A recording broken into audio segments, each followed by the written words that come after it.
మంచి ప్రభుత్వం అంటే 12 మంది బాలికలను కరిచిన ఎలుకలు. ఎన్టీఆర్ జిల్లా ఏకొండూరు కస్తూరిబా గాంధీ బాలికా విద్యాలయంలో చదువుకుంటున్న బాలికలు రోజులాగే బుధవారం రాత్రి అక్కడ డార్మిటరీలో పడుకున్నారు. వారిలో 7వ తరగతి చదువుతున్న 12 మంది బాలికలను ఎలుకలు కరిచాయి. గురువారమే ఉదయం విషయం తెలిసిన విద్యాలయ అధికారులు గోప్యంగా ఉంచారు. విద్యాలయంలో సత్వర చికిత్స అందించాల్సిన ఏఎన్ఎం పోస్టు ఏడాదిగా ఖాళీగా ఉంది.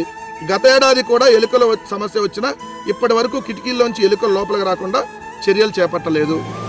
గతంలో కూడా 4 ఇలానే ఎలుకలు కొరికిని, ఇది 2025 సంవత్సరంలో కూడా. అంటే చంద్రబాబు నాయుడు గారు ఎప్పుడు అధికారంలో ఉంటే అప్పుడు ఎలుకలు కొరుకుతాయి అనమాట, ఇది మనుషుల్ని. అంతకుముందు మీరు చూసారు కదా, గుంటూరులో ఎలుకల కొరికి పసికందు చనిపోయినటువంటి పరిస్థితిని మనం చంద్రబాబు నాయుడు గారి ప్రభుత్వంలో చూసాం.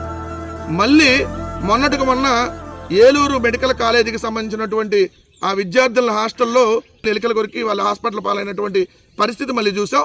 ఈరోజు 12 మందిని ఎలుకల కొరికిని. అసలు సిగ్గుందా? ఏమయ్యా వైద్య ఆరోగ్య శాఖ మంత్రి, ఈవీఎంల ద్వారా సత్యకుమార్ మంత్రి అయ్యావు, ఇదేనా ఈరోజు వైద్య ఆరోగ్యం? భ్రష్టు పట్టించారు. అయినా మీకు ఎలుకలకి అవినాభావ సంబంధం ఉన్నట్టుంది చంద్రబాబు నాయుడు గారికి, ఎలుకలకి, హెరిటేజ్కి కూడా.